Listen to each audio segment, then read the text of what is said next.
हाँ देखिए, आज हम लोग पढ़ेंगे सक्रिय धातुओं से क्रिया, यानी अम्ल जो है सक्रिय धातुओं से क्रिया करके क्या बनाएंगे।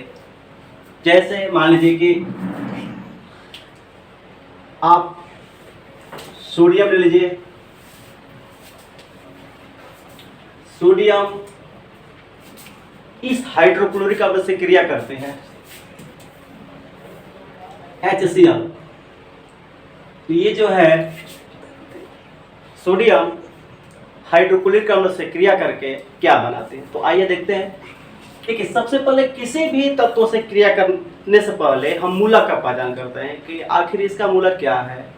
तो ये जो है, इसमें हाइड्रोजन मूलक है जिस पर एक चार्ज होता है प्लस, क्लोरीन भी मूलक है जिस पर एक ही माइनस होता है।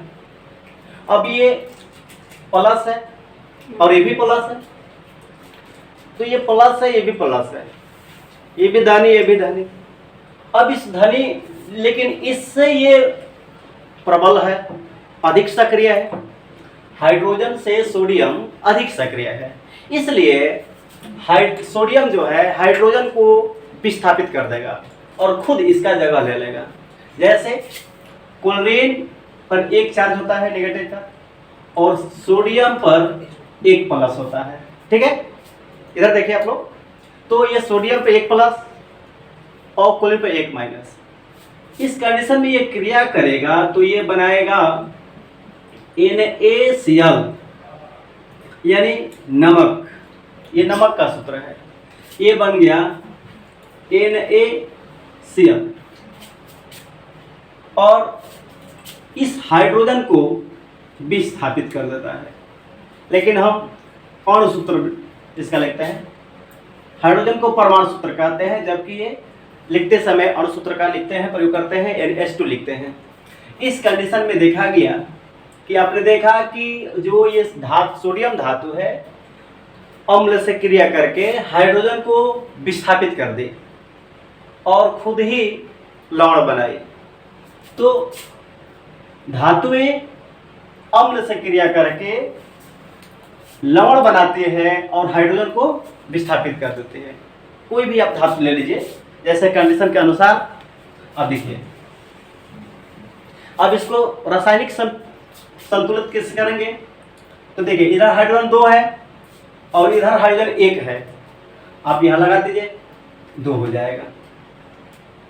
तो जब हाइड्रोजन 2 हो गया तो इसके साथ क्लोरीन भी 2 हो गया, इसलिए आप यहां 2 लगाएंगे क्लोरीन के आगे। यहां नहीं लगाते हैं, गलत माना जाएगा, यहां लगाते हैं। तो जब इसको क्लोरीन 2 हो गया तो सोडियम भी 2 हो गया। अब इसको सोडियम यहाँ 2 बना देंगे। अब रासायनिक समीकरण संतुलित हो गया। देखिए, इधर हाइड्रोजन 2 हो गया, देखिए इधर हाइड्रोजन 2 हो गया, क्लोरीन 2 हो गया तो क्लोरीन भी 2 हो गया। अब देखिए, आप मैग्नीशियम से लीजिए, मैग्नीशियम, और आप हाइड्रोक्लोरिक अम्ल से क्रिया कराएंगे। यदि मैग्नीशियम को हाइड्रोक्लोरिक अम्ल से क्रिया कराते हैं तो इसमें देखिए, इसमें ये प्लस और ये माइनस, ये प्लस है, तो यह प्लस है, इस पर डबल प्लस होता है। ये जो प्लस है इसको हाइड्रोजन को विस्थापित करेगा, क्योंकि हाइड्रोजन से मैग्नीशियम अधिक सक्रिय है। हाइड्रोजन से मैग्नीशियम अधिक सक्रिय है। अब क्या करेगा कि मैग्नीशियम पर डबल चार्ज होता है, ये 2 इलेक्ट्रॉन त्यागता है, 2 इलेक्ट्रॉन त्याग कर धनायन बनाने की प्रवृत्ति रखता है, इसलिए धातु कहते हैं ये। और इस पर क्लोरीन पर 1 माइनस है, 1 और ये 2, ये इसमें जाके गुणा, ये इसमें जाके गुणा होगा, तो ये बनेगा MgCl2। अब ये बन गया, इसका नाम क्या हो गया, मैग्नीशियम क्लोराइड। मैग्नीशियम जुटता है, अरे क्लोरीन जुटता है तो क्लोराइड बनाता है। अब इसका नाम हो गया मैग्नीशियम क्लोराइड। तो ये बन गया MgCl2, मैग्नीशियम क्लोराइड, और हमारा हाइड्रोजन निकल गया, यानी ये H2 हो गया, ठीक है। तो देखिए यहां से, अब कंडीशन के अनुसार हम रासायनिक समीकरण संतुलित करेंगे। यानी हाइड्रोजन इधर 2 है, इधर हाइड्रोजन 1 है, आगे 2 लगा देंगे, तो ये हो गया हाइड्रोजन 2, हाइड्रोजन 2, क्लोरीन भी 2, तो क्लोरीन 2 हो गया। मैग्नीशियम 1, मैग्नीशियम 1, रासायनिक समीकरण संतुलित हो गया। अब चलेंगे, जैसे आप कैल्शियम लिए, कैल्शियम ले, इस पर HCl से क्रिया कराते हैं, HCl से। अब इस कंडीशन में कैल्शियम हाइड्रोक्लोरिक अम्ल से क्रिया करेगा। तो जब कैल्शियम हाइड्रोक्लोरिक अम्ल से क्रिया करेगा तो ये देखिए, ये क्लोरीन पर माइनस चार्ज होता है और कैल्शियम पर डबल प्लस होता है। अगर आप इसको चेक करना चाहते हैं कि कितना प्लस कितना माइनस होता है तो मेरे पिछले वीडियो में आप जाइए और देखिए इस पर कितना चार्ज होता है, पूरा डिटेल आपको बताया गया है। चलिए ठीक, तो ये कंडीशन ये हो गया। इस कंडीशन में आप यहाँ से निकालेंगे तो ये हो जाएगा Ca, जैसे Ca और ये Cl2, तो ये CaCl2 कैल्शियम क्लोराइड और प्लस हाइड्रोजन को विस्थापित करेगा। अब हाइड्रोजन हमारे पास यहाँ 2 है, यहाँ 1 है, 2 लगा दीजिए तो 2, यहाँ देखिए क्लोरीन 2 हो गया, इधर क्लोरीन 2 हो गया, यानी रासायनिक समीकरण संतुलित हो गया। यानी ये देखने को मिला कि ये सभी सक्रिय धातु है, हाइड्रोजन से अधिक सक्रिय है, हाइड्रोजन से अधिक सक्रिय है, इसलिए ये हाइड्रोजन को विस्थापित करके धात्विक लवण बनाते हैं और प्लस हाइड्रोजन को विस्थापित कर देते हैं, यानी ये धात्विक लवण बनाते हैं। जिंक ले लीजिए Zn प्लस 2HCl से ही क्रिया कराइए तो ये बनेगा, देखिए जिंक पर डबल प्लस होता है और क्लोरीन पे 1 माइनस, ये और ये इससे क्रिया करेगा तो ये ZnCl2, इसका नाम है जस्ता या जिंक बोलते हैं, तो ये जिंक क्लोराइड हो जाएगा या जस्ता क्लोराइड हो जाएगा, यानी ZnCl2। आपको नाम याद करने की जरूरत नहीं है, ऑटोमेटिक बस आपको बताया गया है। यानी डिस्ट्रक्शन बॉक्स में जाइए और देखिए उसमें सारा व्यवस्था दिया गया है, यानी इस कंडीशन में आप देखिए हाइड्रोजन को विस्थापित करेगा। आप समीकरण संतुलित कीजिए तो ये हाइड्रोजन 2 है, इधर हाइड्रोजन 1 है, आप 2 लगा दीजिए, संतुलित हो गया। यानी आपने देखा कि जो हाइड्रोक्लोरिक अम्ल है सक्रिय धातुओं से क्रिया करके यानी धात्विक लवण बनाते हैं और हाइड्रोजन को विस्थापित कर देते हैं। अब आप चलेंगे, इसमें से दूसरा कोई अम्ल उठाइए,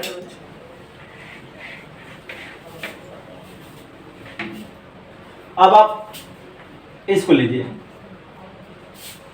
यानी सोडियम लीजिए, सोडियम H2SO4, इसे सल्फ्यूरिक अम्ल बोलते हैं, H2SO4 सल्फ्यूरिक अम्ल बोलते हैं, या इसका नाम है हाइड्रोजन सल्फेट। और हाइड्रोजन सल्फेट सक्रिय धातुओं से क्रिया करके क्या बनाती है तो देखिए, इस पर ये प्लस है हाइड्रोजन और इस पर ये माइनस है, SO4 सल्फेट, सल्फेट पर डबल माइनस होता है, SO4 यानी सल्फेट पर डबल माइनस होता है। और इस कंडीशन में सल्फेट जो है सोडियम से क्रिया करेगा, 1 और ये 2, ये सिंपल बात है, Na2SO4। अब इसका नाम है सोडियम सल्फेट, ये सोडियम सल्फेट, तो ये बनाएगा सोडियम SO4 सल्फेट प्लस, यानी सोडियम सल्फेट, और ये हमें हाइड्रोजन को विस्थापित कर देगा। अब रासायनिक समीकरण संतुलित करना है तो इधर जो है हाइड्रोजन 2 है, इधर हाइड्रोजन 2 है, इधर सल्फर 1 है, सल्फर 1 है, ऑक्सीजन 4 है, ऑक्सीजन 4 है, सोडियम 2 है तो इधर सोडियम 1 है, 2 लगा दीजिए, रासायनिक समीकरण संतुलित हो गया। कैल्शियम से क्रिया कीजिए, यानी H2SO4, इससे हाइड्रोजन से क्रिया करेगा, Ca पर डबल प्लस होता है और SO4 पर डबल माइनस, यानी सल्फेट पर डबल माइनस और कैल्शियम पर डबल प्लस होता है। इस कंडीशन में आप यहाँ 2 लिखेंगे, यहाँ पर भी 2 लिखेंगे, अगर कटता है तो कटा देंगे। जैसे 2 से ये भी कट जाएगा, 2 से ये भी कट जाएगा, तो 2 एक करने 2, 2 एक करने 2, ये इस पर चला जाएगा, यानी ये बन जाएगा CaSO4, CaSO4 यानी कैल्शियम सल्फेट प्लस हाइड्रोजन विस्थापित हो जाएगा। समीकरण संतुलित कर रहा है, देखिए हाइड्रोजन 2 है, सल्फेट एकदम समीकरण संतुलित है। अगर आप पोटेशियम से क्रिया करते हैं, ये पोटेशियम है, तो यदि पोटेशियम से क्रिया करते हैं H2SO4 का, तो ये हो जाएगा SO4 पर डबल माइनस होता है, इसका नाम है हाइड्रोजन सल्फेट। लेकिन ये पोटेशियम से क्रिया करेगा तो पोटेशियम पे एक चार्ज होता है, और एक और ये 2, ये बन जाएगा यानी K2SO4, इसका नाम है पोटेशियम, तो ये बन जाएगा पोटेशियम सल्फेट यानी K2SO4 और प्लस हाइड्रोजन को मुक्त कर देगा, विस्थापित कर देगा। तो इस कंडीशन में देखने के मिला कि जब सल्फ्यूरिक अम्ल से पोटेशियम क्रिया करता है तो पोटेशियम सल्फेट बनाता है प्लस हाइड्रोजन को विस्थापित करता है। यानी हम कह सकते हैं कि सक्रिय धातुएं अम्ल से क्रिया करके, यानी सक्रिय धातुएं अम्ल से क्रिया करके हाइड्रोजन को विस्थापित कर देती है तथा धात्विक लवण बनाती है। इस कंडीशन में समीकरण संतुलित कीजिए, यानी हाइड्रोजन 2, पोटेशियम 2 है, इधर 1 है, 2 लगा दीजिए, समीकरण संतुलित हो गया। अगर आप जस्त से क्रिया करते हैं जिंक से, H2SO4, तो SO4 पर डबल चार्ज है, जिंक पर डबल चार्ज होता है, 2 और 2, ये कट जाएगा, ये कट जाएगा, ये बनेगा यानी जिंक सल्फेट और प्लस हाइड्रोजन को विस्थापित कर देगा। इस कंडीशन में यह समीकरण संतुलित है। देख लीजिए, जिंक 2 1 है, इधर 1 है, हाइड्रोजन 2 है, हाइड्रोजन 2 है, यानी समीकरण संतुलित है। अब आप ये लीजिए, इसे नाइट्रिक अम्ल कहते हैं, लेकिन ये और ये 3 ग्राम अगर हाइड्रोक्लोरिक अम्ल बना दे, मिला दे, आप 3 ग्राम हाइड्रोक्लोरिक अम्ल लीजिए और 1 ग्राम नाइट्रिक अम्ल लीजिए। अगर आप 3 संबंधी 1 के अनुपात में हाइड्रोक्लोरिक अम्ल और नाइट्रिक अम्ल लेते हैं तो ये बनता है अम्लराज। ये बनता है अम्लराज, जो सबसे खट्टा पदार्थ है। यानी अगर आप 1 ग्राम हाइड्रोक्लोरिक अम्ल लेते हैं और मिस्टेक हो गया, यानी 3 ग्राम हाइड्रोक्लोरिक अम्ल लेते हैं और 1 ग्राम नाइट्रिक अम्ल लेते हैं और दोनों को मिलाते हैं तो आपको बनता है अम्लराज, जो सबसे खट्टा पदार्थ होगा। चलिए हम लेते हैं, इसे सोरे का अम्ल भी बोला जाता है। नाइट्रिक अम्ल को सोरे का अम्ल भी कहा जाता है, सोरे का अम्ल कहा जाता है। चलिए हम नाइट्रिक अम्ल से क्रिया कराते हैं। आइए इसी को हम मिटा देते हैं, इसे लेके चलते हैं, इधर ये मिटाते हैं।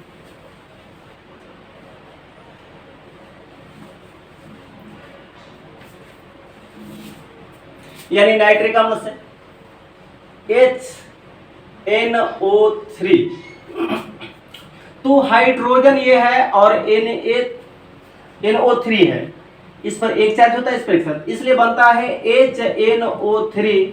इसका नाम है हाइड्रोजन, NO3 को नाइट्रेट बोलते हैं, तो इसका नाम हो गया हाइड्रोजन नाइट्रेट,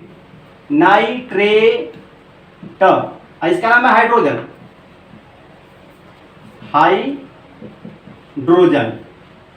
यानी हाइड्रोजन नाइट्रेट। तो यदि हाइड्रोजन नाइट्रेट सोडियम से क्रिया करता है तो क्या बनाता है, तो देखिए NO3 ये माइनस है और ये प्लस है, तो NO3 पर 1 माइनस होता है और सोडियम पर 1 प्लस होता है।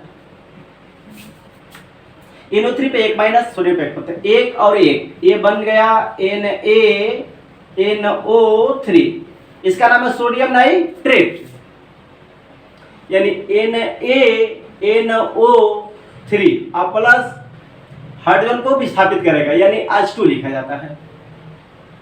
अब कंडीशन के अनुसार देखिए, यानी नाइट्रिक अम्ल सोडियम से क्रिया करके सोडियम नाइट्रेट बनाता है प्लस हाइड्रोजन को विस्थापित करता है। हाइड्रोजन इसमें आपका एक है, इधर दो है, दो लगा दीजिए तो नाइट्रोजन दो हो गया, यहाँ दो लगा दीजिए, यहाँ दो लगा दीजिए, समीकरण संतुलित हो गया। आपको बता दें कि अगर एक कैल्शियम से क्रिया करता है HNO3 तो इस कंडीशन में ये माइनस और ये प्लस, तो NO3। अब देखिए माइनस प्लस में आपको ज्यादा रटना नहीं है। अगर देखिए यहाँ पर हाइड्रोजन किसमें कितने हैं, एक है, इसलिए क्लोरीन पर एक माइनस होगा। इसमें हाइड्रोजन देखिए हाइड्रोजन दो है, इसलिए सल्फेट पर डबल माइनस होगा। इसमें देखिए हाइड्रोजन एक है, इसलिए NO3 पर नाइट्रेट पर एक माइनस होगा। इसमें हाइड्रोजन तीन है, इसलिए PO4 यानी फास्फोर पर तीन माइनस होगा। जितने हाइड्रोजन होंगे उतने, इसमें हाइड्रोजन पीछे वाले ले जाते हैं, ये वाला हाइड्रोजन, यानी CH3COO हाइड्रोजन इसमें एक है, इसलिए एक माइनस होगा। यानी ये एसिटिक अम्ल है, ये एसिटिक अम्ल है, यानी इसे बोलते हैं एसीटेट आयन। एसीटेट, इसे बोलते हैं एसीटेट आयन, एसीटेट आयन है। तो आगे हम बताते हैं इस कंडीशन के अनुसार आपको, यानी Ca पर डबल प्लस है, NO3 पर सिंगल माइनस। अब ये दो और ये एक, ये बन गया Ca। अब ये यहाँ पर पूरा नहीं होगा, ये दो तेज 6 नहीं होगा, ये जो होगा ये नाइट्रोजन ऑक्सीजन अलग अलग है, तो पूरे का ब्रैकेट लगेगा और हम इसको बोलते हैं NO3 का ट्वायस, यानी CaNO3 का ट्वायस, यानी कैल्शियम नाइट्रेट। ये रहा कैल्शियम नाइट्रेट प्लस हाइड्रोजन विस्थापित हुआ, यानी आपका मिला H2। तो देखिए अगर यानी आपका ये कंडीशन के अनुसार ये कैल्शियम है ना, यानी कैल्शियम जो है नाइट्रिक अम्ल से क्रिया करेगा तो कैल्शियम नाइट्रेट प्लस हाइड्रोजन को विस्थापित करेगा। अब आइए समीकरण संतुलित करना है, तो नाइट्रोजन 2 हो गया, यहां पर नाइट्रोजन 1 है, इसके आगे 2 लगा दीजिए, समीकरण संतुलित होगा। देखिए ऑक्सीजन है 3, तो O3 है और प्लस ये 2 है, तो 3 दूनी का 6, यहाँ पर 3 दूनी का 6, ये 3 है, ये 2 है, 3 दूनी का 6, तो ये 3 दूनी का 6, ऑक्सीजन 6 हो गया। अगर आप पोटेशियम से क्रिया करते हैं HNO3, तो इस कंडीशन में NO3 पर एक माइनस, पोटेशियम पे एक प्लस, यानी एक एक बन जाएगा, ये बन जाएगा KNO3 और प्लस हाइड्रोजन विस्थापित करेगा। तो हाइड्रोजन यहाँ एक है, यहाँ 2 है, इसलिए 2 लगा दीजिए यहाँ पर। अब कंडीशन आ गया कि नाइट्रोजन यहाँ बढ़ गया 2, यहाँ 2 लगा दीजिए, यहाँ 2 लगा दीजिए, समीकरण संतुलित हो गया। जस्ता से क्रिया करेगा HNO3, तो जिंक पर डबल प्लस, NO3 पर हाइड्रोजन एक है, इसलिए NO3 पर एक माइनस होगा, 1 2, ये बन जाएगा Zn और NO3 का ट्वायस, यानी इसको बोलते हैं जिंक नाइट्रेट, यानी Zn NO3 का ट्वायस और प्लस हाइड्रोजन को विस्थापित करता है। यानी इस कंडीशन के अनुसार देखा जाए तो जस्ता जो है नाइट्रिक अम्ल से क्रिया करके जिंक नाइट्रेट बनाता है, प्लस हाइड्रोजन को विस्थापित किया, इधर हाइड्रोजन 2, इधर हाइड्रोजन 1, 2 लगा दीजिए, समीकरण संतुलित हो गया। देख लीजिए, यानी अब आते हैं इससे एसिटिक अम्ल, ये है एसिटिक अम्ल, है ना। अब हमारा एसिटिक अम्ल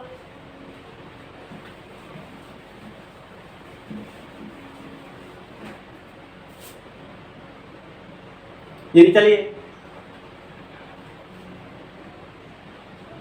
सोडियम से क्रिया करेगा प्लस CH3COOH।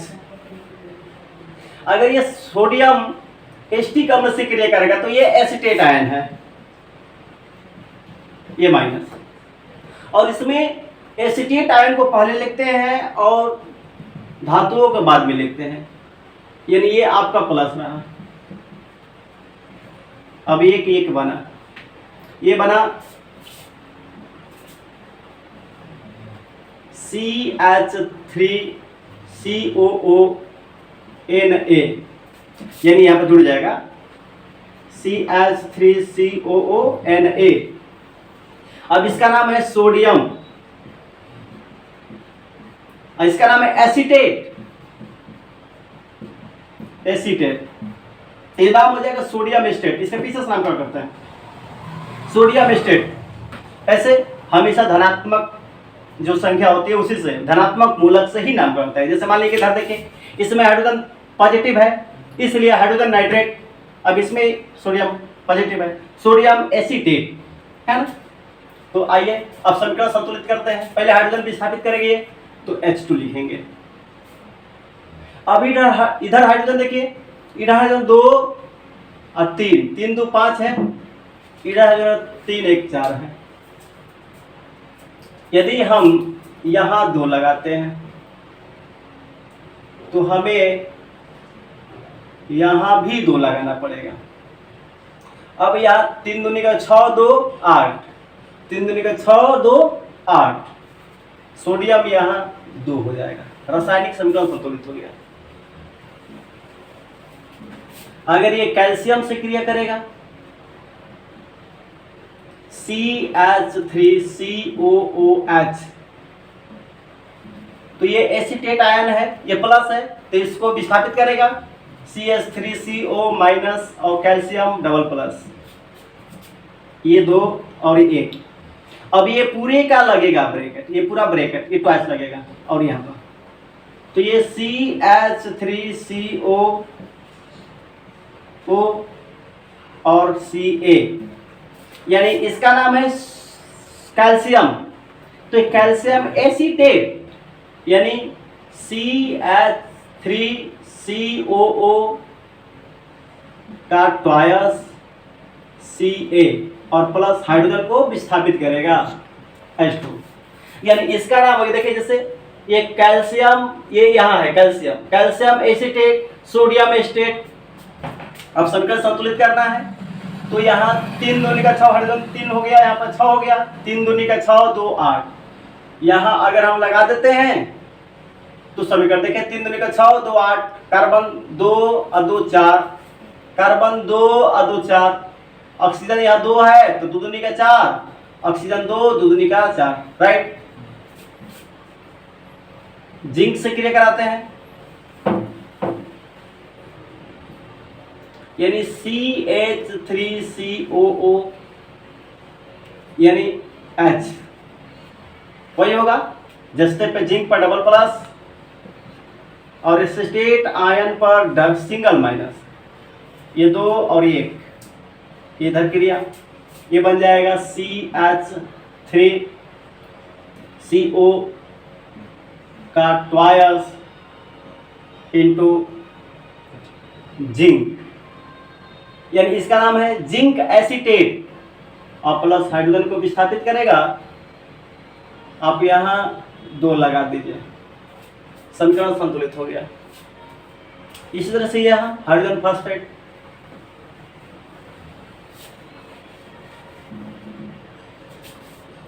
CaH3PO4 से क्रिया करके, अब यहाँ हाइड्रोजन 3 है तो फास्फेट आयन पर 3 माइनस होगा, जितने हाइड्रोजन उतने माइनस, यानी कैल्शियम से क्रिया करेगा तो कैल्शियम पर 2 और ये 3, ये बन जाएगा Ca3 और PO4 का ट्वाइस, यानी Ca3PO4 का ट्वाइस और प्लस हाइड्रोजन को विस्थापित करेगा। तो ये देखिए, यानी कैल्शियम जो है 3 है, इधर कैल्शियम 1 है, यहाँ 3 लगा दीजिए, हाइड्रोजन 3 है, ये हाइड्रोजन 2 है, यहाँ 3 लगा दीजिए, 3 दूनी का 6, यहाँ 2 लगा दीजिए, 3 दूनी का 6, क्योंकि फास्फोरस यहाँ पर 2 हो गया, यहाँ पर 2 हो गया फास्फोरस, ठीक है। मिला लीजिए, समीकरण संतुलित होगा। अगर आप सोडियम से क्रिया करते हैं यानी H3PO4, तो ये बनेगा, यानी आप सोडियम पर 1 प्लस ले लीजिए, PO4 पर ट्रिपल माइनस, सोडियम पर 1 प्लस 1 और ये 3, ये बन जाएगा Na3PO4 सोडियम फास्फेट, अब प्लस हाइड्रोजन को विस्थापित करेगा। यानी इस तरह से आपका सोडियम 3 है तो यहाँ 3 लगा देंगे। अब जो कंडीशन आया, यानी हाइड्रोजन 3, तो यहाँ पर यानी हाइड्रोजन 3 ऐसे कर दीजिए, यहाँ पर 2 कर दीजिए, तो यहाँ फास्फोर। अब देखिए यहाँ पर हाइड्रोजन 3 दूनी का 6, तो 3 दूनी का 6। अब फास्फोरस जो है आपका 2 हो गया, तो अब फास्फोरस यहाँ 1 है, 2 लगा दीजिए, तो अब ऑक्सीजन हो गया 4 दूनी का 8, 4 दूनी का 8। अब हमारा हाइड्रोजन बढ़ गया, अरे सोडियम बढ़ गया, देखिए 3 दूनी का 6 हो गया, सोडियम 6 हो गया, तो यहाँ 6 लगा देंगे, यानी समीकरण। इसी प्रकार हम किसी भी अम्ल से कोई भी अम्ल ले लीजिए और हाइड्रोजन से जो अधिक सक्रिय है उन धातुओं को हम क्या करेंगे कि यानी क्या होता है जब अम्ल सक्रिय धातुओं से क्रिया करके क्रिया करती है, तो यानी जब अम्ल, देखे आपने कि जब अम्ल सक्रिय धातु से क्रिया करती है तो धात्विक लवण बनाती है और हाइड्रोजन को विस्थापित कर देती है, यानी हमेशा याद रखेंगे। उसके बाद रही बात, अगर मूलक याद रखते हैं, मूलक पर ध्यान देते हैं, तो समझिए कि आपको कोई भी रिएक्शन बनाने में तकलीफ नहीं होगी। यानी आपने देखा कि अम्ल जो है सक्रिय धातुओं से क्रिया करके धात्विक लवण एवं हाइड्रोजन को विस्थापित करती हैं।